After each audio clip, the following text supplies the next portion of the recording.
சில நியூஸ் பேப்பரில் வந்திருக்கிறத உங்களுக்கு காட்டுறேன். அது செய்தித்தாளாக இருக்கலாம், நம்முடைய நியூஸ் சேனலாக இருக்கலாம். வேறு வேறு அமைச்சர்கள் வேறு வேறு காலகட்டத்தில் சொல்லி இருப்பதை இங்கே படம் பிடித்து காட்டுறோம். அதாவது நாங்கள் வந்தவுடனே சுற்றுச்சூழலை மேம்படுத்த 500 மின்சார பஸ்கள் அமைச்சர் ராஜகண்ணப்பண்ண, நாங்கள் 500 எலக்ட்ரிக் பஸ் வாங்குறோம் அமைச்சர் எஸ் சிவசங்கரன் அவர்கள். மாற்றி 2021 ஆட்சிக்கு வந்ததிலிருந்து அவர்கள் கொடுக்கக்கூடிய அறிவிப்பு. பாராளுமன்றத்தில் திமுக எம்பிக்கள் அங்கே பங்கேற்று அதானி மோடிஜி ஏகேன்னு நீங்க சொல்றீங்க. எந்த ஆதாரத்துல சொல்றீங்கிறது முதல் கேள்வி. ஏன்னா முதலமைச்சர் அவர்கள் நான் அதானி சந்திக்கல அப்படிங்கிறாங்க. நாங்கள் எங்கேயுமே முதலமைச்சர் அவர்கள் அதானியை சந்திக்கலின்னு சொல்லவே இல்லை. முதலமைச்சரே வாலண்டியரா நான் அதானியை சந்திக்கவில்லை என்று நீங்க சொல்றனால, அப்ப உங்களை பொறுத்தவரை அதானியை சந்தித்தது தப்புன்னு நீங்களே சட்டமன்றத்தில் உங்களுடைய உள்மனது சொல்லும் பொழுது, உங்கள் சார்பாக யாராவது சந்திச்சிருந்தா தப்பு தானே? நீங்க நான் சந்திக்கலின்னு சொல்றீங்க. ஆனால் முதலமைச்சருக்கு நாங்கள் வைக்கக்கூடிய கேள்வி, நீங்க சந்திக்கலின்னு சொல்றதுனால உங்க மருமகன் சந்திக்கலின்னு நீங்க சொல்றீங்களா? நாங்கள் முதல்ல இருந்து விரோதம் அப்படின்னா அதான் நாங்க கேட்கிறோம். உங்க அதிகாரிகள் பேசவே இல்லையா? வெள்ளை அறிக்கை சட்டமன்றத்தில் கொடுங்க. அதிகாரிகள் பேசி இருக்கின்றாங்க. இல்லாட்டி மத்திய அரசு பொய்யான செய்தி குறிப்பு கொடுப்பாங்களா? நம்முடைய பாரதிய ஜனதா கட்சியினுடைய அலுவலகத்தில் என்று நடந்து கொண்டிருக்கக்கூடிய பத்திரிகையாளர் சந்திப்புக்கு வந்திருக்கக்கூடிய எல்லா பத்திரிகை நண்பர்களுக்கும் முதல் நன்றியை தெரிவித்துக் கொள்கின்றோம். ஒரு 2-3 விஷயங்கள் உடன் பேச வேண்டும் என்பதற்காக இந்த சந்திப்பு நடந்து கொண்டிருக்கிறது. அன்பு சொந்தங்களே, நேற்று தமிழகத்தில் எல்லா நம்முடைய காலை செய்தித்தாளில் முதல் பக்கத்தில் நம்முடைய தமிழகத்தினுடைய முதலமைச்சர் ஒரு பக்க விளம்பரத்தை கொடுத்திருந்தாங்க. கலைஞர் கைவினை திட்டம் அப்படின்னு ஒரு திட்டத்தை அறிமுகப்படுத்தி மத்திய அரசு கொண்டு வந்திருக்கக்கூடிய திட்டத்தை அப்படியே எடுத்து அதில் எந்த மாற்றமும் செய்யாம, குறிப்பாக அதனால் உண்மையாலுமே நம்முடைய கைவினை கலைஞர்களுக்கு ஒரு பிரச்சனை ஏற்படுத்தக்கூடிய ஒரு திட்டமாகத்தான் அதை நம்முடைய முதலமைச்சர் அவர்கள் கொண்டு வந்திருக்கிறார். இது பாரத பிரதமர் நரேந்திர மோடியை கொண்டு வந்திருக்கக்கூடிய விஸ்வகர்மா திட்டத்திற்கு நேர் எதிரான ஒரு திட்டம் மட்டுமல்ல, நிச்சயமாக விஸ்வகர்மா சமுதாயத்திற்கும் கைவினை கலைஞர்கள் எல்லோருக்குமே ஒரு பிரச்சனை ஏற்படுத்தக்கூடிய திட்டமாக தமிழக பாரதிய ஜனதா கட்சி இதை பார்க்குது. பிரதமர் அவர்கள் கொண்டு வந்திருக்கக்கூடிய விஸ்வகர்மா திட்டத்தில் 18 வயசுக்கு மேல் இருக்கக்கூடிய விஸ்வகர்மா சமுதாயத்தில் 5 சமுதாயமும் 13 இதர சமுதாயமும் 18 சமுதாயம், அவர்களுக்கு 18 வயசுக்கு மேல் இருக்கிறவங்களுக்கு 3 லட்சம் ரூபாய் வரை அவர்களுக்கு மானியம், வட்டியில்லா கடன், அவர்கள் தொழில் தொடங்குவதற்கான உபகரணங்கள், ட்ரைனிங்கான பயிற்சிக்கான செலவு எல்லாம் கூட அதில் இருக்கு. மாநில அரசு கொண்டு வந்திருக்கக்கூடிய திட்டத்தில் 35 வயசுக்கு மேல, மத்திய அரசுடைய திட்டம் 18 வயசுக்கு மேல, மாநில அரசு கொண்டு வந்திருக்கக்கூடிய திட்டம் 35 வயசுக்கு மேல இது உங்களுக்கு செயல்படுத்தப்படுங்கிறார். இரண்டாவது, பாரத பிரதமருடைய திட்டம் மிக தெளிவான ஒரு திட்டம். கிராம அளவில் மக்களால் தேர்ந்தெடுக்கப்பட்ட உள்ளாட்சி பிரதிநிதிகள் இதை அப்ரூவ் பண்ணணும். அதன் பிறகு மாநில அரசு போர்ட்டலுக்கு வரும், மத்திய அரசுக்கு வரும். கிட்டத்தட்ட 8 லட்சத்திற்கும் மேற்பட்டவர்கள் தமிழகத்தில் இதுக்கு பதிவு செஞ்சிருக்கிறாங்க. 8 லட்சம் பேர். எனக்கு இந்தியா முழுவதுமே அப்ரூவல் பண்ணி பணம் போக ஆரம்பித்த பிறகு தமிழகத்தில் பதிவு செய்திருக்கக்கூடிய 8 லட்சம் சகோதர சகோதரிகளுக்கு ஒருவருக்கு கூட அப்ரூவல் கிடையாது. ஆனால் மாநில அரசு கொண்டு வந்திருக்கக்கூடிய திட்டத்தில் கிராம நிர்வாக அதிகாரி, விஏஓ, ஒரு அரசு அதிகாரி, அவங்க கிட்ட அப்ரூவல் வாங்கலாம். அதாவது இங்க மக்கள் பிரதிநிதியை முன்னிலைப்படுத்தி விஸ்வகர்மா திட்டத்தை பிரதமர் கொண்டு வர்றாங்க. ஆனா திமுகவினுடைய திட்டத்தில் அரசாங்க அதிகாரி முன்னிலைப்படுத்தி, இது மற்றும் ஒரு முறை திமுகவினுடைய கட்சிக்காரங்களுக்கு பணம் கொடுப்பதற்காக கொண்டு வந்திருக்கக்கூடிய ஒரு திட்டம் தான் கலைஞர் கைவினை திட்டம். அதனால் எங்களுடைய வேண்டுகோள், மாநில அரசு உடனடியாக கலைஞர் கைவினை திட்டத்தை கைவிட வேண்டும். மத்திய அரசினுடைய விஸ்வகர்மா திட்டத்தை முழுமையாக தமிழ்நாட்டில் செயல்படுத்தணும். காரணம், 8 லட்சம் பேரும் இதற்காக ஒரு நம்பிக்கையோடு பதிவு செஞ்சிருக்கிறாங்க. எங்கேயும் போய் பாரதிய ஜனதா கட்சி யாருக்கிட்டையும் பதிவு செய்யுங்கன்னு கூட கேட்கல, அவங்க பதிவு செஞ்சிருக்கிறாங்க. ஒருவேளை நான் கைவினை கலைஞரா இருக்கிறேன், நான் பதிவு செஞ்சிருக்கிறேன், எனக்கு உண்மையாலுமே கிடைக்கணும், எனக்கு கிடைக்கல, மத்திய அரசு திட்டத்தின் மூலமாக யாராவது தமிழகத்தில் கிடைக்கலன்னு சொன்னாங்கன்னா பாரதிய ஜனதா கட்சி முழுமையாக நாங்கள் பொறுப்பேற்றுக் கொள்கின்றோம். அது எங்களுடைய பொறுப்பு. அதனால் முதலமைச்சர் அவர்கள் அதை கைவிடணும், வேகமாக மத்திய அரசு திட்டத்தை செயல்படுத்தணும். இந்த திட்டத்தில் எந்த பயனாளிகளுக்கு எதுவும் கிடைக்கப் போவது கிடையாது. இதை பத்திரிகையாளர் நண்பர்கள் மூலமாக தமிழகத்தில் இருக்கக்கூடிய எல்லா கைவினை கலைஞர்களுக்கு நாங்கள் தெரியப்படுத்துறோம். மத்திய அரசுல 5 விஸ்வகர்மா சமுதாயத்தை சார்ந்தவர்கள், 13 இதர கைவினை கலைஞர்கள் வேலை செய்கிறோம், 18. இவங்க அதையே அப்படியே கொஞ்சம் பிரித்து அது 28 பண்ணியிருக்கிறாங்க. அதனால் கட் காப்பி பேஸ்ட், இது நம்ம துரைமுருகன் சொன்ன மாதிரி அந்த டி துரைமுருகன் நான் இல்லை அப்படிம்பாங்க. ஒரு ஹைகோர்ட் அபிடவிட்ல மறு வச்சா டி துரைமுருகன், மறு எடுத்துட்டா நம்ம அண்ணன் துரைமுருகன் அப்படிங்கிற மாதிரி மத்திய அரசு திட்டத்திற்கு ஒரு பொட்டு வச்சு மறு வச்சு கண்ணாடியை போட்டு கலைஞர் கைவினை திட்டமாக மாற்றியிருக்கிறார். இரண்டாவது, நேற்று நம்முடைய மத்திய தணிக்கை ஆணையம் அதனுடைய தணிக்கை அதிகாரி 2021-22 உட்பட்ட 2017-18 2021-22 உட்பட்ட தணிக்கையை மக்கள் மன்றத்தில் பத்திரிகையாளர் சந்திப்பு மூலமா வச்சிருக்கிறார். அதை பார்க்கும் பொழுது நாங்கள் தொடர்ந்து சொல்லுகின்றோம், திராவிட முன்னேற்ற கழகத்தினுடைய ஆட்சி முதல் வருட ஆட்சி அதில் இருந்தாலும் கூட மோசமானதெல்லாம் 2வது 3வது 4வது வருஷம், முதல் வருடத்திலிருந்தே அதற்கான குறியீடு நமக்கு தெரியுது. இன்னைக்கு எந்த அளவுக்கு தமிழகம் குறிப்பாக பின்னோக்கி சென்று கொண்டிருக்கிறது என்பது அந்த தணிக்கை ஆணையத்தினுடைய ஆய்வறிக்கையை பார்க்கும் பொழுது நமக்கு தெரியுது. தமிழ்நாட்டில் இருக்கக்கூடிய ஸ்டேட் பப்ளிக் செக்டர் யூனிட், மாநில அரசு சார்ந்திருக்கக்கூடிய நிறுவனங்கள் மொத்தமாக 68, அதில் 34 நிறுவனங்கள் மொத்தமாக 1648 கோடி ரூபாய் லாபம் சம்பாதிச்சிருக்கிறாங்க. 30 நிறுவனங்கள் மொத்தமாக 22,000 கோடி நஷ்டம் சம்பாதிச்சிருக்கிறாங்க. 31 நிறுவனத்திற்கு பேப்பர் வேல்யூ, அதாவது அந்த நிறுவனத்திற்கு வேல்யூவே இல்லை, அதை அப்படியே தூக்கி நீங்க குப்பையில போட்டுடலாம், வேல்யூலெஸ் நிறுவனமாக இருக்கு. தமிழகத்தை பொறுத்தவரை இங்க இருக்கக்கூடிய தமிழக அரசு சார்ந்த நிறுவனங்கள் எந்த அளவுக்கு இன்னைக்கு அதல பாதாளத்தில் ஒரு கம்யூனிஸ்ட் ஆட்சி நடந்தா எப்படி இருக்குமோ அதுபோல தமிழகத்தினுடைய மாநில அரசு சார்ந்து இருக்கக்கூடிய நிறுவனங்கள் இன்னைக்கு இருக்கிறாங்க. அதை வெட்ட வெளிச்சமா காட்டியிருக்கிறாங்க. இரண்டாவது, தமிழகத்தினுடைய டிரான்ஸ்போர்ட் கார்பரேஷன், குறிப்பாக நம்முடைய பஸ்ஸஸ் எல்லாம் சேர்ந்தது. நீங்க பாத்தீங்கன்னா அடிக்கடி இது நம்முடைய பேப்பர்ல வரும், சில நியூஸ் பேப்பர்ல வந்திருக்கிறத உங்களுக்கு காட்டுறோம். அது செய்தித்தாளா இருக்கலாம், நம்முடைய நியூஸ் சேனலா இருக்கலாம், வேறு வேறு அமைச்சர்கள் வேறு வேறு காலகட்டத்தில் சொல்லி இருப்பதை இங்க படம் பிடிச்சு காட்டிருக்கோம்.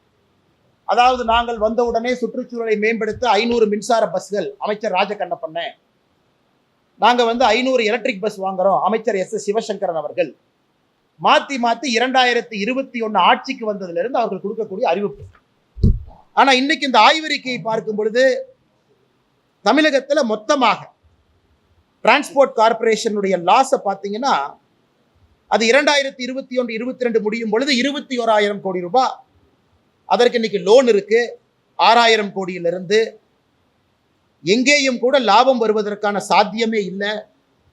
22,517 பேருந்துகள் 2021-22 முடியும் பொழுது 20,304 பேருந்துகள், அதாவது 2,000 பேருந்து குறைச்சிட்டாங்க.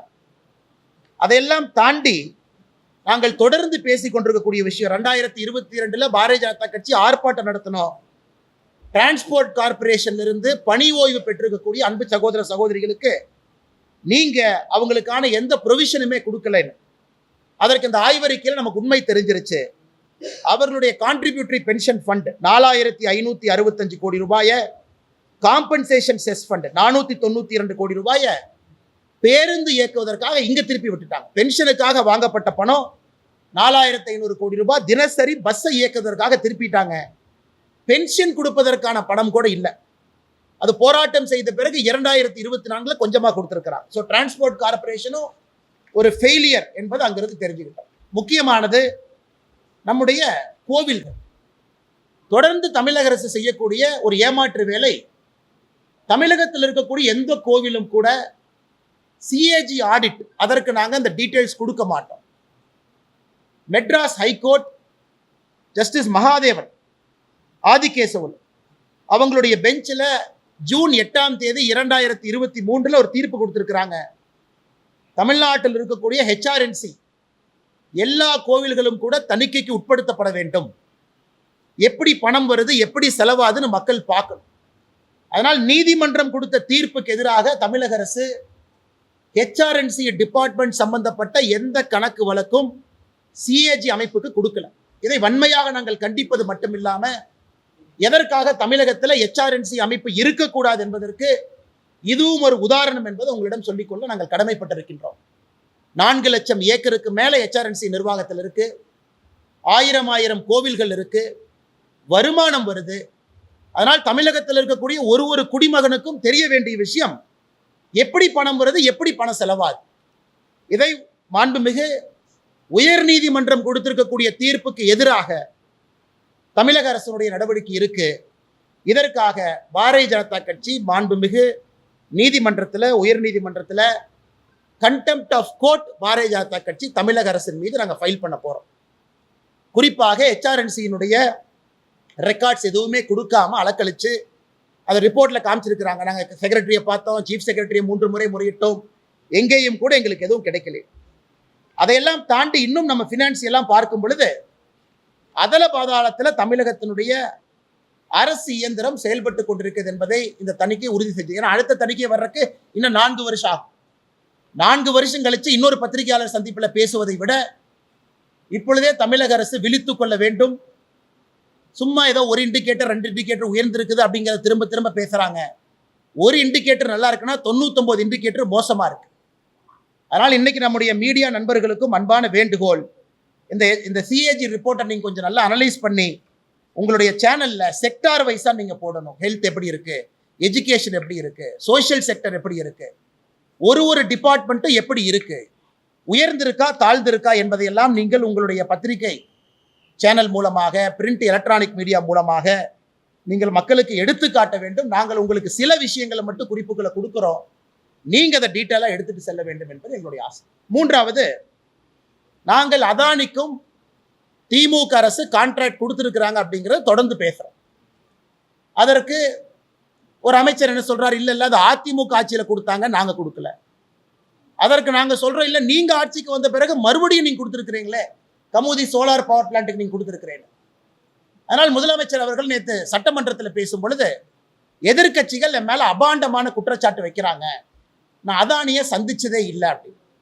எங்கேயும் கூட பாரதிய ஜனதா கட்சி மாண்புமிகு முதலமைச்சர் அவர்கள் அதானியை சந்திச்சாங்கன்னு நாங்க சொல்லல. அதானியை சந்திப்பது குற்றமும் அல்ல. நீங்க அதானிக்கு கான்ட்ராக்ட் கொடுத்திருக்கிறீங்க அப்படிங்கிறதா எங்களுடைய கேள்வி முதல்ல இருந்து. அதனால் இன்று முதலமைச்சர் அவர்களுக்கு நாங்கள் ஒரு கேள்வி கேட்கிறோம். ஏன்னா நீங்க தான் சொன்னீங்கன்னு அதானியை சந்திக்கல. நாங்கள் உங்களுடைய மருமகனும் அதானி அவர்களும் சந்திச்சாங்க அப்படிங்கிற குற்றச்சாட்டு வைக்கிறோம். உங்கள் சார்பாக உங்களை சார்ந்திருக்கக்கூடிய IAS அதிகாரிகள், பர்சனல் செக்ரட்டரி, பிரைவேட் செக்ரட்டரி, இவர்கள் அதானி நிறுவனத்தை சார்ந்த அதிகாரிகளை சந்திக்கிறாருன்னு சொல்றோம். போன வாரமும் சந்திப்பு நடந்திருக்கு. உங்கள் மருமக சந்திக்கிறாரு, உங்களை சுற்றி இருக்கக்கூடிய அதிகாரிகள் சந்திக்கிறாங்க. இப்பவும் அதானி அவர்களை சந்திப்பது தப்புன்னு நாங்க சொல்ல, நீங்க சொன்னதுக்காக சொல்றோம். ஆனால் உங்களுடைய மருமகன் சந்திக்கிறது நீங்க சந்திக்கிற மாதிரி தானே. உங்க மருமகன் சந்திக்கவே இல்லைன்னு நீங்க சட்டமன்றத்தில் நாளைக்கு சொல்லுவீங்களா? சபரீஷன் அவர்கள் இதுவரை அதானி நிறுவனத்தை சார்ந்த யாரையும் ஒரு லீலா பேலஸ் ஹோட்டல்லையோ அவருடைய வீட்டிலையோ சென்னையில் இன்னொரு இடத்துல சந்திக்கவில்லை என்று சொல்லட்டும், சந்திச்சாரு, நாங்கள் ப்ரூஃப் கொடுக்குறோம். அதனால் முதலமைச்சர் அவர்கள் இந்த திசை திருப்புற வேலையை விட்டுட்டு பாரதிய ஜனதா கட்சி அதானின்னு அவருடைய எம்பிக்கெல்லாம் அங்கே போய் கூக்குரல் இடுறாங்க. நாங்கள் தமிழக பாரதிய ஜனதா கட்சி சொல்வது, நீங்க அதானி கான்ட்ராக்ட் கொடுத்துருக்கிறீங்க, அது நல்ல விதத்தில் கொடுத்தீங்களா, நல்ல விதத்தில் கொடுக்கலையான்னு மக்கள் மன்றத்தில் வைங்க. அதனால் அதானியை சந்திக்கவில்லை என்று மடை மாற்றக்கூடிய முயற்சியை முதலமைச்சர் அவர் கைவிடணும். அவர் சட்டமன்றத்தில் பேசியதற்காக நாளை அவர் கிளாரிஃபை பண்ணட்டும். அவர் சார்பாக மருமகனோ அவரை சார்ந்திருக்கக்கூடிய அதிகாரிகளோ சந்திக்கவில்லை என்று சொல்லட்டும். அடுத்து நாங்கள் பதில் சொல்றோம், எந்த தேதியில் எங்க சந்திச்சாங்க நாங்கள் சொல்லட்டும். இந்த 3 விஷயங்கள் உங்களிடம் சொல்ல வேண்டும். இதையெல்லாம் பத்திரிகை நண்பர்கள் நீங்க மக்கள்கிட்ட எடுத்துட்டு போகணும். அதே நேரத்தில் உங்களுக்கு இருக்கக்கூடிய கேள்விகளுக்கு பதில் சொல்வதற்கு நாங்கள் கடமைப்பட்டிருக்கின்றோம். ஆமாங்க.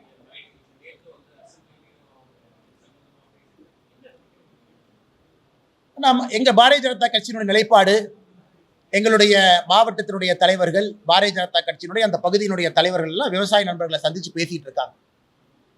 அதன்படி நேற்று முன்தினம் நாங்கள் மத்திய அரசுக்கு கடிதம் எழுதியிருக்கின்றோம். இது போல என்ன கடிதத்தில் சொல்லியிருக்கோம் அப்படின்னா, விவசாயிகளுடைய கோரிக்கையை ஏற்று அங்கு வரக்கூடிய மாலிபெட்னம், டங்ஸ்டன், அந்த மைனிங்கை மத்திய அரசு ரத்து செய்ய வேண்டும் என்பது பாரதிய ஜனதா கட்சி அதிகாரப்பூர்வமாக நாங்கள் தெரிவித்திருக்கின்றோம். நாளை காலை புதுடெல்லியில் கட்சியின் சார்பாக நானும் அண்ணன் எல் முருகன் அவர்களும் கிஷன் ரெட்டி அமைச்சர் அவர்களும் அலுவலகத்தில் சந்திக்கிறோம். நிச்சயமா ஒரு நல்ல செய்தியோடு வருகின்றோம். நீங்க நல்லா பார்த்தீங்கன்னா அதற்கு எங்களுடைய தவறு எங்கேயும் கிடையாது. தொடர்ந்து நாங்கள் பேசிக் கொண்டிருப்பது திமுக அரசு பிப்ரவரியில ஒரு இங்கிலீஷ் பத்திரிகையில் ஆர்டிக்கல் வருது. மாநில அரசை சார்ந்த அதிகாரிகள் மத்திய அரசுக்கு இன்புட் கொடுத்திருக்கிறாங்க. இந்த டங்ஸ்டன் எடுப்பதற்கான சாத்தியக்கூறுகளை பத்தி பேசியிருக்காங்க. இன்னைக்கு முதலமைச்சர் அவர்கள் சட்டமன்றத்தில் வெள்ளை அறிக்கை தாக்கல் செய்யட்டும். மாநில அரசு சார்பாக எந்த அதிகாரியுமே பேசல, எந்த அதிகாரியும் மத்திய அரசுக்கு இன்புட்டே கொடுக்கல அப்படின்னு அவங்க சட்டமன்றத்தில் சொல்லட்டும். அதை வைத்து ஒரு ஆங்கில பத்திரிகை ஒரு அதிகாரியை கோட் பண்ணி எழுதியிருக்கிறாங்க. அந்த ஆங்கில பத்திரிகையினுடைய பேர் நான் சொல்ல விரும்பலைங்கன்னா எல்லாத்துக்கும் தெரியும். அவங்க ஸ்டோரி எழுதியிருக்கிறாங்க பிப்ரவரி. 10 மாதம் கழித்து இன்னைக்கு இதை பிரச்சனையாக எழுப்புவதற்கு காரணம் என்ன? பாரதிய ஜனதா கட்சி எப்போதும் விவசாயிகளோடு இருக்கின்றோம். பிரச்சனை உருவாக்கியது திமுக. மத்திய அரசு ஜார்க்கண்ட் உட்பட தமிழகம் உட்பட டங்ஸ்டன் மைனிங் எல்லாம் கொடுத்திருக்கிறாங்க. அதனால் விவசாய நண்பர்கள் கேட்டுக்கொண்டதற்கு இணங்க நாங்கள் பாரதிய ஜனதா கட்சி மத்திய அரசு கடிதம் எழுதியிருக்கின்றோம். சட்டமன்றத்தில் எங்களுடைய சட்டமன்ற குழு தலைவர் அண்ணன் நயினார் நாகேந்திரன் அவர்கள் சட்டமன்றத்தில் பேசியிருக்கிறாங்க. அதனால் நல்ல முடிவோடு நாங்கள் வருகின்றோம். அது நிச்சயமாக விவசாய பெருமக்களுடைய குரலை எப்பொழுதும் மோடி அவங்க கேட்பாங்க. இந்த முறையும் அது நடக்கும்.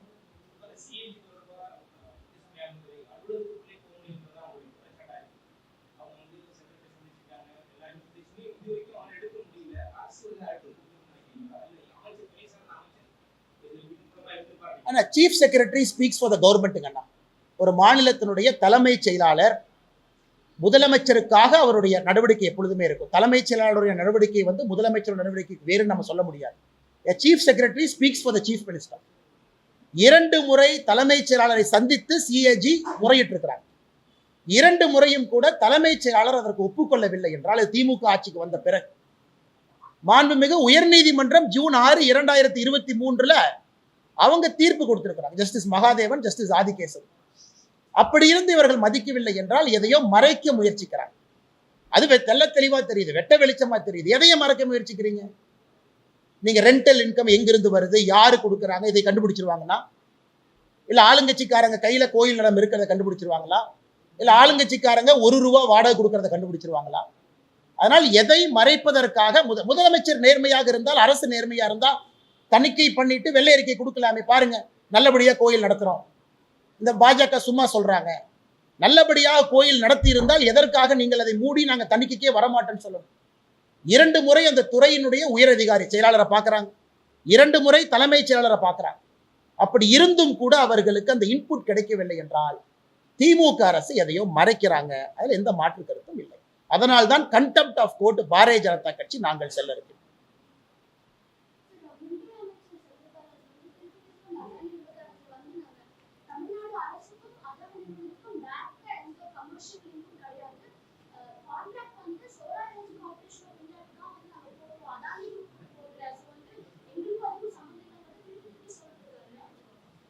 மேடம், நீங்க அதானியினுடைய அவங்களுடைய ஆனுவல் ரிப்போர்ட் எடுத்து பார்த்தீங்கன்னா அதுலேருந்து 2 பேரா கோட் பண்ணி நம்முடைய அறிக்கை நம்பர் 2ல அந்த 2 பேராவை நாங்கள் அட்டாச் பண்ணியிருக்கோம் மேடம்.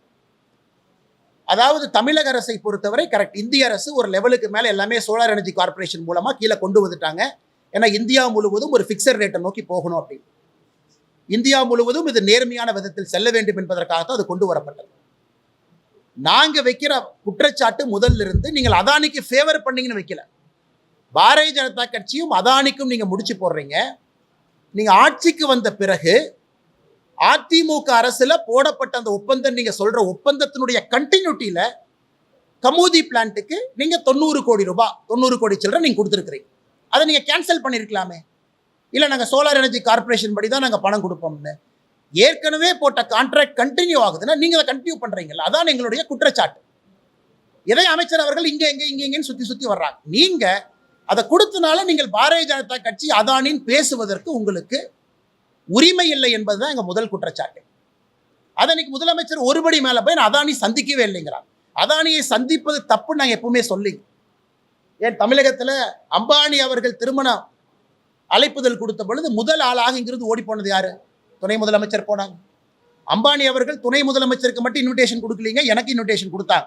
பாரதிய ஜனதா கட்சி மாநில தலைவருக்கும் வீட்டுக்கு வந்து அம்பானி நிறுவனத்தினுடைய உயரதிகாரிகள் இன்விடேஷன் கொடுத்துட்டு தான் போனாங்க. எதற்கு நான் பப்ளிக்ல சொல்றேன் அப்படின்னாங்க, ஓடி போய் நான் இருக்கேன். அதனால நீங்க அதானி அம்பானி பாரதிய ஜனதா கட்சின்னு எதற்கு சொல்ல வேண்டும்? ஒருத்தவங்க வருவாங்க, எல்லாத்தையும் பார்ப்பாங்க, பரஸ்பரம் ஒரு நட்பு மெயின்டைன் பண்ணுவாங்க. அந்த வந்தால்தான் ஒரு நாடு வளர்ச்சி அடையும், ஒரு மாநில வளர்ச்சி அடையும். அது தவறு கிடையாது. நீங்க போங்க பாருங்க. நாங்கள் சொல்வது பாராளுமன்றத்தில் எதற்காக நீங்க டிஷர்ட்டை போட்டுட்டு அதானி பிஜேபி ஏகே, அதானி மோடி ஏகேன்னு எதற்கு கனிமொழி அவர்கள் அங்கே ஆர்ப்பாட்டம் நடத்தணும்? நீங்க தமிழகத்தில் எல்லா கான்ட்ராக்டையும் கேன்சல் பண்ணிருங்க. பண்ணிட்டு நீங்க பேசுங்க. உங்க குற்றச்சாட்டுக்கு நாங்க பதில் சொல்றோம். நாங்கள் முதலிருந்து சொல்வது உங்களுடைய இரட்டை வேடத்தை தான் முதலிருந்து சொல்லுகின்றோமோ தவிர வேற எதையும் நாங்கள் சொல்லவில்லை.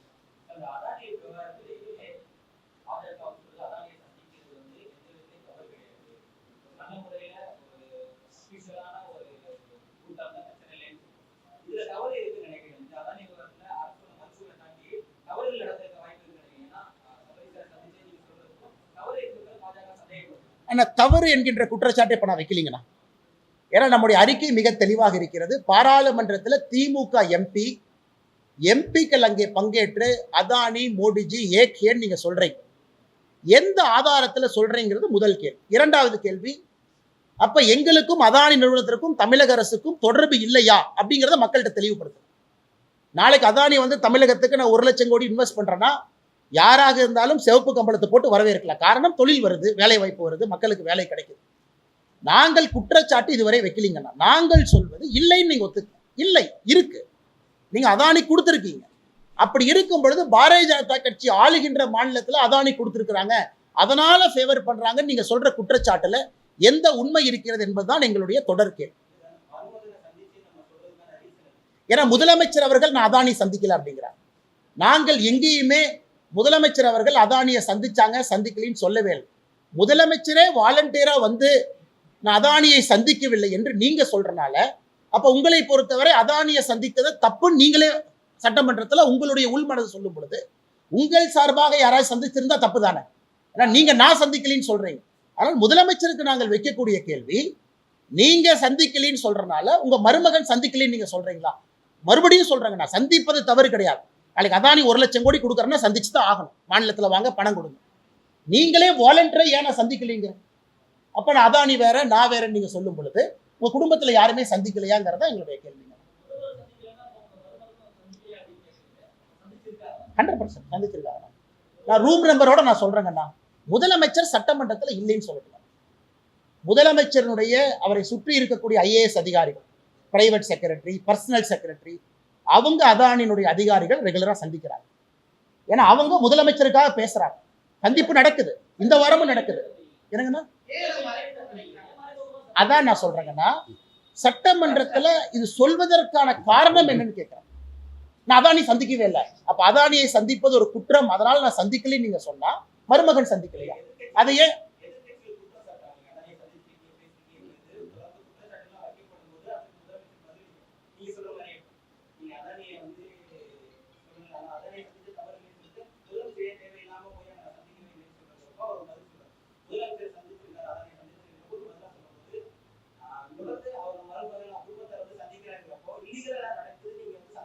அண்ணா இப்போதைக்கு அதுக்குள்ள நாங்க போக விரும்பலீங்கண்ணா. அதுக்குள்ள நாங்க போகல.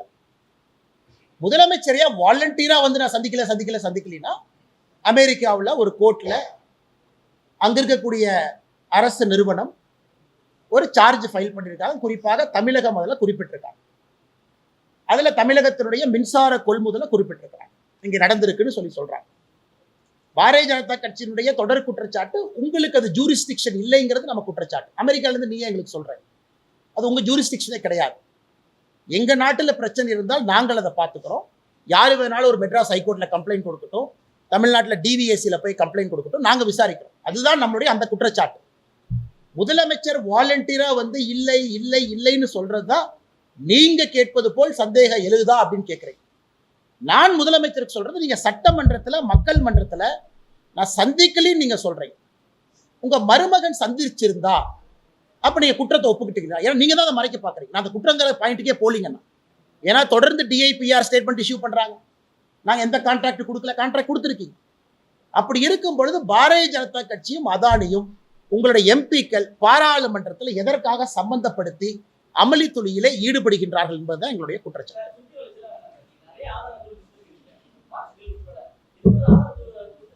முதலமைச்சர் இல்லைன்னு சொல்லிட்டோம். சுவாரஸ்யம் இருக்கணும்ல.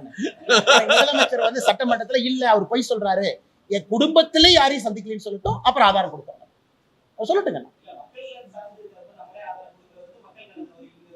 தலைவா, எத்தனை விஷயத்த நாங்களே கொடுக்குறோம்.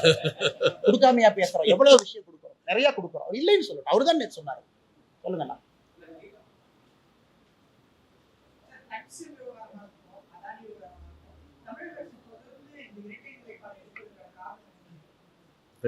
ஒன்று தமிழக அரசு புரிந்து கொள்ள வேண்டுங்கன்னா, இன்னைக்கு நம்முடைய இந்திய அரசு வளர்ச்சி பாதையிலே செல்ல வேண்டும் என்றால்,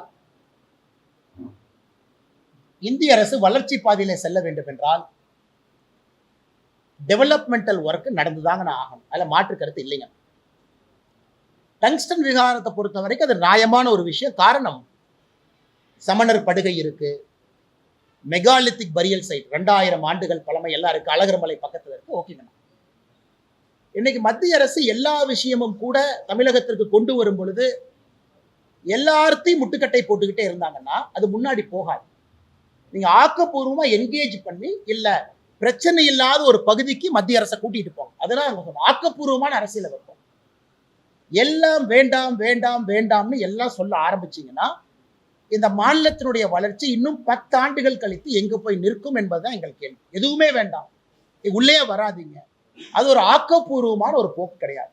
சரி, டங்ஸ்டன் வந்தாங்க, பிப்ரவரிலேயே சொல்லிருக்கலாம் இங்க வேண்டாம், வேற இடத்த பாருங்க, வேற இடத்த மேப் பண்ணுங்க, அது ஆக்கப்பூர்வமான ஆலோசனை. இன்னைக்கு பிரச்சனையான பிறகு 10 மாதம் கழித்து நாங்கள் முதல்ல இருந்து விரோதம் அப்படின்னா அதான் நாங்க கேட்கிறோம். உங்க அதிகாரிகள் பேசவே இல்லையா? வெள்ளை அறிக்கை சட்டமன்றத்தில் கொடுங்க. அதிகாரிகள் பேசி இருக்கின்றார்கள். இல்லாட்டி மத்திய அரசு பொய்யான செய்தி குறிப்பு கொடுப்பாங்களா?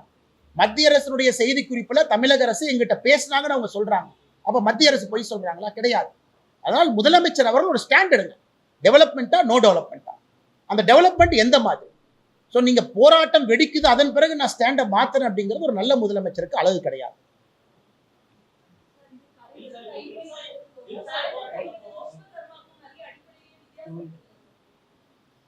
மேடம், அடிப்படையில்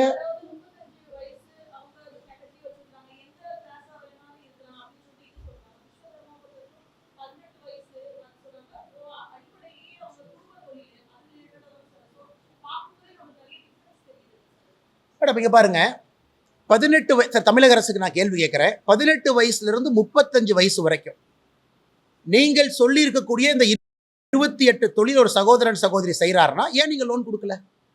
தமிழக அரசுக்கு நான் வைக்கக்கூடிய கேள்வி. இல்ல 35 வயசுக்கு மேலதான் நான் லோன் கொடுப்பேன். இதே மத்திய அரசு 18 வயசுக்கு மேல கொடுக்குறாங்க, ஏன் நீங்க கொடுக்கல? சரி, நான் வந்து இந்த குலத்தொழில் குற்றச்சாட்டு சொல்றேன். அப்ப 18 வயசு நீங்க வச்சிருக்கலாமே. அவங்களுக்கு தெரியும் கேட்ச்மெண்ட் ஏரியாவே ரொம்ப குறைவான பேர் தான் அப்ளை பண்ணுவாங்க. இதுல 8,52,000 பேர் அப்ளை பண்ணிருக்காங்கன்னா அது ஒரு 3 லட்சம் 4 லட்சம் தான் பண்ணுவாங்க. இரண்டாவது, மத்திய அரசை பொறுத்தவரை எங்கேயும் குலத்தொழில்னு சொல்லிங்க மேடம், பேரலா உங்களுக்கு முத்ரா கடன் இருக்கு. முத்ரா கடன் யாருக்கும் மத்திய அரசு இல்லை என்று இதுவரை சொல்லவே இல்லை. இந்தியாவில் முத்ரா கடன் திட்டத்தில் அதிக பயனாளிகள் தமிழ்நாடு இருக்காங்க. இந்த 8 லட்சம் பேர் இதுல பயன்படுத்தும். இதுல யாராச்சும் இல்லாம இருந்தாங்கன்னா முத்ரா கடன் திட்டம் இருக்கு, அதுல பயன்படுத்தும். எதற்காக ஒரு அரசியலுக்காக தடுக்கின்றீர்கள் என்பது எங்க கேள்வி. இதே ஆர்குமெண்ட்டை தமிழக அரசுக்கு வைக்கிறோம். ஆதி திராவிட டெவலப்மெண்ட் கார்பரேஷன், அதுல என்ன சொல்றீங்க? ஆதி திராவிட இளைஞராக இருந்தால், யூத்தா இருந்தா முடி திருத்தக்கூடிய ட்ரைனிங் கொடுக்குறீங்க, வேலை வாய்ப்போடு அயன் பாக்ஸ் ட்ரைனிங் கொடுக்குறீங்க, அது குலத்தொழில் இல்லையா? இது தமிழகத்தினுடைய ஆதி திராவிட டெவலப்மெண்ட் கார்பரேஷன் நடத்தக்கூடிய திட்டம். தமிழகத்தினுடைய புதிய கல்விக் கொள்கை ஜஸ்டிஸ் சந்துரு, அதுல என்ன சொல்றீங்க? மீனவர்களுடைய குழந்தைகளாக இருந்தா தட்டச்சு பயிற்சி சொல்லி கொடுக்கிறோம், அது குலத்தொழில் இல்லையா? அதனால் நாங்கள் கேட்பது, இதை குலத்தொழில்னா இதை ஏன் குலத்தொழில் இல்லைன்னு நீங்க சொல்றீங்க? இன்னைக்கு யாராவது வந்து இல்லைங்க ஐயா நான் கயிறு திரிக்கிறேன், நான் எனக்கு லோன் வராம இருக்குன்னு குற்றச்சாட்டு சொன்னாங்கன்னா அவர்களுக்கு முத்ரா திட்டத்துல இருக்கு. இன்னைக்கு எல்லோருமே அதில் கவர் ஆக 8 லட்சம் பேர் வாலண்டியர் ரெஜிஸ்டர் பண்றாங்க. தமிழக அரசுடைய எதிர்ப்பை தாண்டி அந்த 8 லட்சம் பேர்த்தை ஏன் நீங்க தடுக்கிறீங்கன்னு தான் எங்களுடைய கேள்வி. அதே நேரத்தில் உங்களுடைய அமைப்புகள் நடத்தக்கூடிய ட்ரைனிங்கும் இது போல இருந்து அதையும் குலத்தொழில் நாங்கள் குற்றச்சாட்டு சொல்றோமே, அதையே நீங்க ஏத்துக்க மாட்டீங்க.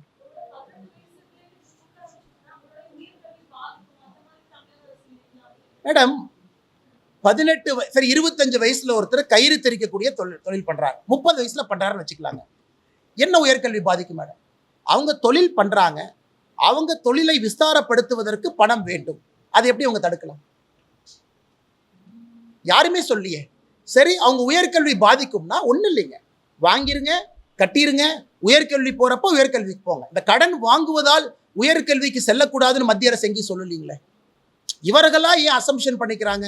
இவர்களா எதுக்கு அரசியல் பண்றாங்க அப்படிங்கிறதா எங்களுடைய கேள்வி.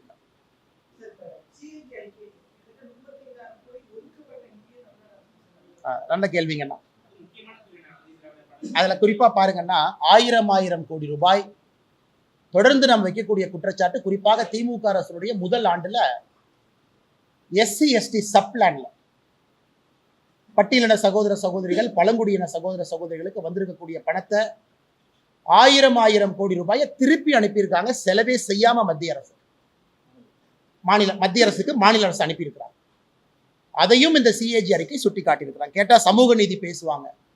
ஆனா SC ST சப் பிளான்ல வந்திருக்கக்கூடிய 1000 கோடி ரூபாய் அப்படியே அனுப்பிச்சிருக்கிறாங்க. அதனால் இதையெல்லாம் வாய்க்கிலேயே பேசக்கூடிய திமுக அரசு, ஆனால் அது ஆரம்பம் தான். நம்ம அடுத்த ரிப்போர்ட் தான் முழுமையா பார்க்கணும். ஆரம்பமே சரியில்லாம இருக்கும் பொழுது இன்னும் 3 ஆண்டுகள் கழித்து இதை பார்க்கும் பொழுது நீங்க பாருங்க, கடன் மட்டும் எவ்வளவு வாங்கியிருக்கும் பாருங்கண்ணா. 2022-23 கடன் பாருங்க, 90,000 கோடி ரூபாய், 90,481 கோடி ரூபாய் 2022-23. 2018 நம்முடைய ஸ்டேட் GDPக்கு கடன் வந்து 22%. 2022-23 அது 29% போயிடுச்சு. இன்னைக்கு மத்திய அரசுடைய சீலிங் லிமிட்ல தமிழக அரசு இருக்கு. அதனால் தமிழகத்தில் நாங்கள் தொடர்ந்து குற்றச்சாட்டுவது, மாநில அரசினுடைய நிதி நிலைமை அதல பாதாளத்தில் இருக்கு. இவர்களை நம்பி எந்த ஆக்கப்பூர்வமான வேலையும் பண்ண முடியாது. அதனாலதான் ஸ்கூல் ஒழுகுது, அதனாலதான் ரோடு போடாம இருக்கிறாங்க, அதனாலதான் மருத்துவமனையில லைட்டு போட்டு கேண்டில் லைட்ல செவிலியர் பிரசவம் பார்க்கறாங்க, அதனாலதான் மருத்துவமனையில நேற்று நர்ஸ் ஒரு செவிலியர் ஆபரேஷன் பண்ண போய் ஒருத்தவங்க இறந்துட்டாங்கிற குற்றச்சாட்டு. தினமும் தமிழக அரசு மருத்துவமனையில் ஒரு பிரச்சனை வெளியே வருதுன்னா என்ன அர்த்தம்? இவர்கள் தமிழகத்தை சரியான முறையில் வழி நடத்தல. CAG ஆய்வறிக்கை சொல்லுது. அது தினமும் கூட உங்க டிவியில நீங்க ஒரு இஷ்யூவா போடுறீங்க அப்படிங்கறத எங்க குற்றச்சாட்டு. அதனால் நாங்க திராவிட மாடல் வாய்க்கிலே எதுக்கு பேசுறீங்க? எது திராவிட மாடல் என்பது எங்களுடைய தொடர் கேள்வியா இருக்கு. வேறங்கண்ணா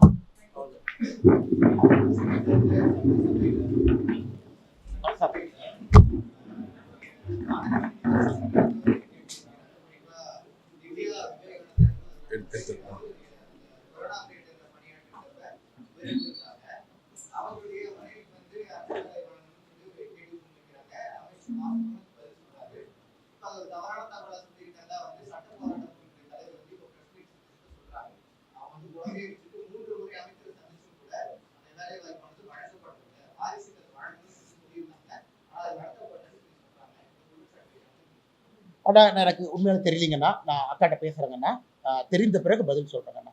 ஸோ மா சுப்பிரமணியம் அவர்கள் சட்டமன்றத்திலே ஒரு தவறான விஷயத்தை அமைச்சராக சொல்லியிருந்தாங்கன்னா அது தவறு தான். இருந்தும் வானத்தி அக்காவே அந்த மேட்டர் உங்கள்கிட்ட பேச சொல்றேங்கண்ணா. எனக்கு தெரியல, ஃபாலோ பண்றேன்.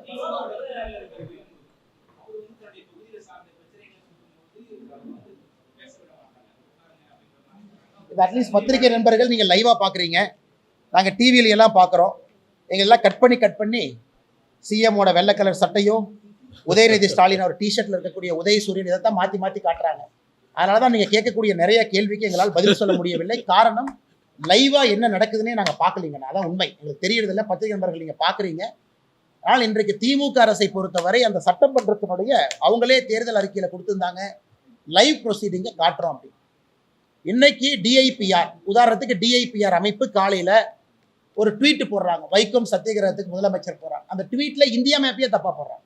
பாதி காஷ்மீரில் லடாக்கெல்லாம் எங்கேயோ போயிடுச்சு, அது பாகிஸ்தான் பகுதியில் கொஞ்சம் சுத்திட்டு இருக்கு. அது பார்த்தீங்கன்னா காஷ்மீர் ஒரு காக்கா சாப்பிட்ட வட மாதிரி இருக்கு. அதுக்கு நாங்கள் ஒரு பதில் போடுறோம், என்னையா ஒரு இந்தியா மேப்பையே தப்பா போடுறீங்க மாநில அரசு சார்பானா, அந்த ட்வீட்டை டெலீட் பண்ணிட்டு எஸ்கேப் ஆயிட்டாங்க. எனக்கு இதுதான் தமிழக அரசினுடைய DIPR லட்சணம். இன்னைக்கு காலையில் நாங்கள் போட்டோம், ஒரு இந்தியன் மேப்பை தப்பா போடுறீங்களே. இன்னைக்கு DIPR முழு வேலையே உதயநிதி ஸ்டாலின் அவர்கள் அந்த வெள்ளத்தில் நடந்து போகும்போது இந்த ராஜா கை தட்டு அந்த காலை காட்டுற மாதிரி காட்டுறாங்க. அதனால் DIPR தன்னை திருத்திக் கொள்ள வேண்டும், எல்லா செய்திகளும் வெளியே கொண்டு வர வேண்டும். சட்டமன்றத்தில் நடக்கக்கூடிய செய்திகள் எதுவும் எங்களுக்கு வர்றது கிடையாது. கேள்வியை காட்ட மாட்டீங்க, பதில ஒரு கோணத்துல காட்டுறீங்க. கேள்வி உங்களுக்கு தர்ம சங்கடமா இருந்தா ஏதாச்சும் ஒரு மெம்பரை காட்டுறீங்க. அல்லது உதயநிதி ஸ்டாலினை திரும்ப போய் காட்டுறீங்க. அதனால் இது மிக மிக தவறான போக்கு. காரணம், உங்களுடைய கேள்விகளுக்கே நாங்கள் தடுமாறிட்டு இருக்கோம். சட்டப்பேரவை கேள்விகளுக்கு காரணம் எங்களுக்கு கேள்வியே தெரியாதுன்னா என்ன கேள்வி கேட்டாங்க, அதான் உண்மை.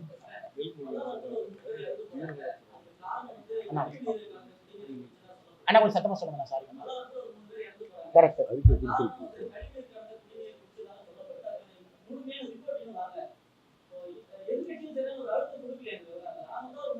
அண்ணா அண்ணா நம்ம கட்சியினுடைய தலைவர் அக்கா தமிழிசை சவுந்தரராஜன் அவர்கள் உடனடியாக அந்த இடத்துக்கு போய் மக்களை எல்லாம் சந்திச்சு மக்கள்கிட்ட பேசி பத்திரிகை நண்பர்கள் அழைத்து சென்று காட்டினாங்க. அது உங்களுக்கு தெரியுங்க. ரெண்டாவது, இன்னைக்கு பாரதிய ஜனதா கட்சி சார்பாக அன்னைக்கே நாங்கள் குடிநீரை கலெக்ட் பண்ணி அந்த சாம்பிளை டெஸ்டிங் அனுப்பியிருக்கோம். நாங்கள் டெஸ்டிங் ரிப்போர்ட் கொடுக்கும் பொழுதுங்கன்னா அது எந்த ரிப்போர்ட் வருதோ உங்களுக்கு கொடுக்குறோம். நாங்கள் கலெக்ட் பண்ண வீடியோ ஆதாரத்தோடு கொடுக்குறோம். இல்லாட்ட அவங்க என்ன சொல்லுவாங்க, இவங்க கலந்துட்டாங்க. கலெக்ட் பண்ணி அவங்க முகத்துக்கு முன்னாடி அங்கேயே சீல் பண்ணி எடுத்துகிட்டு போயிருக்கோம். நாங்கள் கலெக்ட் பண்ணியிருக்கக்கூடிய வாட்டர் சாம்பிளுடைய ரிசல்ட்டுக்காக நாங்கள் உண்மையால வெயிட் பண்ணியிருக்கோம். அது நாங்கள் அன்னைக்கே எடுத்தோம். ப்ரூஃப் எங்கிட்ட இருக்குங்கன்னா சாம்பிள் ரிப்போர்ட் கொடுக்கும்போது அந்த வீடியோவும் கொடுக்குறோம். அதனால் பாரதிய ஜனதா கட்சி இதை கம்பீரமாக எடுத்திருக்கோம். மூத்த தலைவர் முன்னாள் ஆளுநர் அக்கா தமிழிசை அவர்களே உடனடியாக ஸ்பாட்டுக்கு பத்திரிகை அழைச்சிட்டு போயிருக்கிறாங்க. அதனால் இன்னைக்கு போய் அந்த அதிகாரி ஒருத்தர் பாட்டில் எடுத்து குடிச்சாரு, கேட்டால் ஒன்றும் இல்லை அப்படிங்கிறாரு, நான் நல்லா இருக்கேங்கிறாங்க. ஆனால் அது ஒரு ஆர்கியூமெண்ட்டே கிடையாதுங்க. எங்களை பொறுத்தவரை ஆரம்ப கட்ட விசாரணையில் அது கழிவு நீர் கலந்த தண்ணி தான், அதான் ஆரம்ப கட்ட விசாரணை. நாங்கள் இதை ஆக்ரோஷமாக எடுப்பதற்கு ஒரு விஞ்ஞான ரீதியிலான அறிக்கை காத்திருக்கோம். வந்த பிறகு உங்கள்கிட்ட பேசுகிறேன்.